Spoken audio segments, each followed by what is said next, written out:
Pecatur asal Uzbekistan, Nodirbek Yakuboev, menjadi pecatur pertama yang memastikan diri lolos ke babak semifinal Piala Dunia Catur tahun 2025.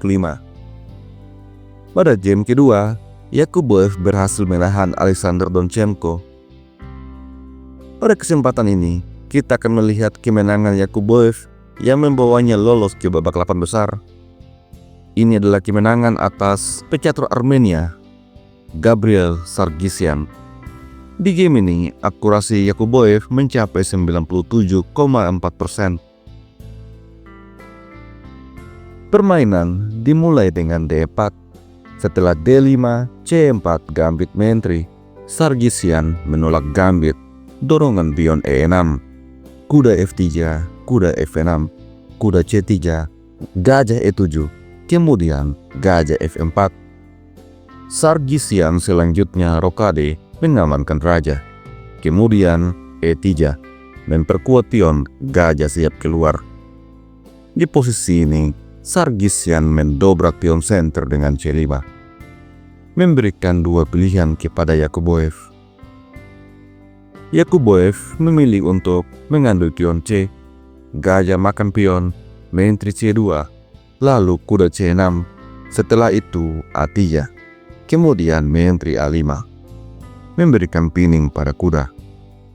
Di posisi ini, Yakuboev memainkan langkah yang sangat berani, rokade sayap menteri. Langkah ini memancing kombinasi.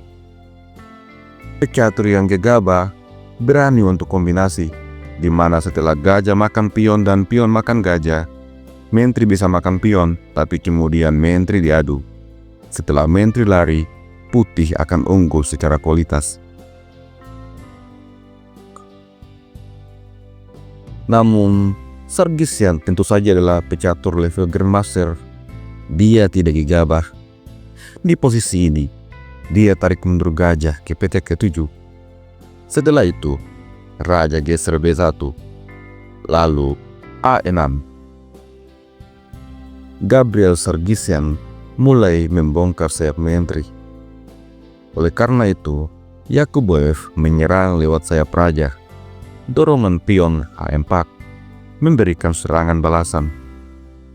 Benteng D8, lalu Yakuboev memainkan pengorbanan posisional G4. Apabila kuda makan pion, maka lajur D akan terbuka. Maka Sargsyan tentu saja menolak pion. Dia memilih pion D makan pion sekaligus adu benteng dan bersiap untuk mendorong pion B5. Di posisi ini, gajah makan pion terlebih dahulu terjadi, mengajak untuk bertukar benteng. Sargsyan memilih untuk serang gajah. Sampai pada posisi ini, langkah terbaik untuk putih adalah menukar benteng. Yakuboev membuat langkah tidak akurat. Dia tarik mundur gajah ke petak B3, mempertahankan shadowing pada raja hitam. Sargsyan kemudian memainkan gajah fianchetto. Lalu Yakuboev menyerang dengan kuda G5, memberikan tekanan pada pion H7. Sargsyan tukar benteng. Setelah benteng makan benteng, benteng kembali diadu. Kali ini Yakuboev menghindarkan bentengnya ke petak C1.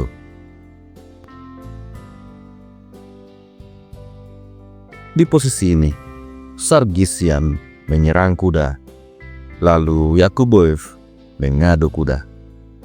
Kuda makan kuda, menteri makan kuda, pion H, dan kuda terancam. Maka dari itu, Sargsyan eliminasi kuda.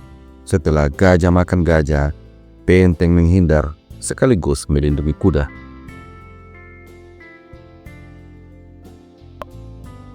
Kemudian, Yakuboev mengamankan posisi raja dengan dorongan pion A4. Sargsyan serang gajah, gajah mundur F4, lalu benteng diadu.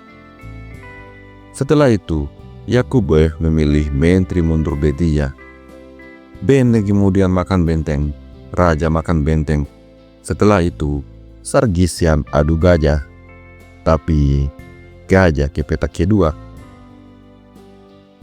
memberikan ancaman skak. Di posisi ini, Sargsyan menyerang gajah. Dan hal ini membiarkan Yakuboev untuk menyerang Raja Hitam. Skak, Raja lari, lalu gajah skak. Setelah itu, Raja E8. Kemudian, Yakuboev amankan gajahnya ke petak D1. Sampai pada posisi ini, menurut engine, putih masih sedikit unggul.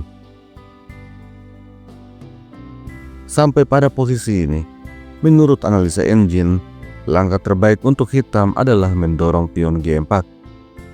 Atau bisa juga menterimakan pion A4. Namun demikian, Sargsyan melewatkan langkah terbaik. Dia memilih kuda ke petak C6. Langkah yang membuat putih langsung unggul sangat besar. Yakuboev mengambil pion ancaman skak, kemudian menterimakan pion, tapi setelah itu menteri skak, raja lari, dan gajah mundur, menutup potensi ancaman menteri. Sargsyan mengalihkan serangan ke petak C4, namun raja lari, kemudian E5. Setelah itu, Yakuboev memainkan langkah menteri D6, raja lari, kemudian menteri C5. Dan sampai pada posisi ini, Sargsyan akhirnya menyerah. Apabila permainan dilanjutkan dengan menteri makan menteri, maka gajah makan menteri. Selanjutnya, pion H akan disikat. Apabila menteri ke petak E4 sambil melindungi gajah, maka F3. Setelah menteri kembali ke petak C4, menteri makan menteri, gajah makan menteri, kemudian gajah serang pion. Jika hitam coba untuk menciptakan pion bebas pada sayap menteri, maka gajah makan pion. Setelah A4, gajah mundur. Hitam akan berhadapan dengan pion bebas. Bagaimana jika E4 dimainkan? Maka menteri makan menteri, gajah makan menteri, raja C3. Tidak ada kesempatan bagi hitam untuk menang. Turnamen Piala Dunia Catur memang sering menghadirkan kejutan. Pada edisi sebelumnya, ada pecatur yang bernama Nijat Abbasov asal Azerbaijan yang berhasil sampai ke babak semifinal dan akhirnya lolos ke turnamen kandidat karena Magnus mengurungkan niatnya untuk bermain. Di turnamen kali ini, ada lebih banyak nama-nama yang tidak diunggulkan sebelumnya. Yakuboev akan menunggu hasil pertarungan antara kuda hitam lainnya, yaitu Jose Martinez Alcantara melawan Javokir Sendarov.